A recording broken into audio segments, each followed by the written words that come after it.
Bwana Yesu asifiwe, watu wa Mungu.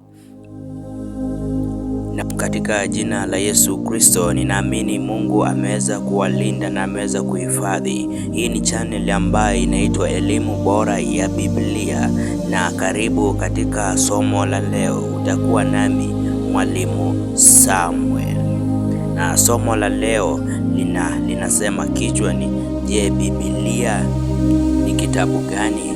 Biblia ni kitabu cha Mwenyezi Mungu.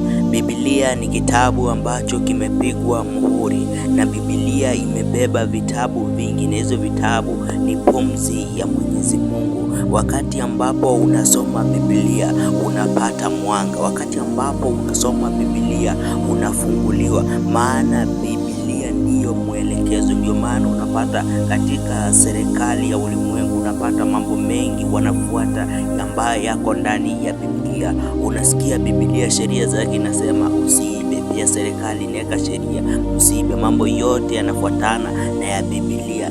Biblia ni ujumbe. Wakati ambapo tunaona wachungaji wanatumia Biblia, Biblia ni kitabu ambacho hakilinganishwi na vitabu zingine, kwa maana zimebeba ujumbe wa Mwenyezi Mungu. Kwa maana wakati ambapo unasoma Biblia ndio unapata nuru, wakati ambapo unasoma Biblia ndio unafunguliwa. Ndio maana shetani amekuja hataki usome Biblia, kwa maana anajua ukisoma Biblia utajua njia zake za kumshinda na utamshinda katika jina la Yesu. Ndio maana wakati ambapo unataka kusoma Biblia unapata usingizi, wakati ambapo unataka kusoma Biblia ndio unajishughulisha mambo ya simu, kwa sababu shetani pia naye anajua ukisoma Biblia utafunguliwa, ukisoma Biblia utaona mwanga. Na siku ya leo nakwambia jitie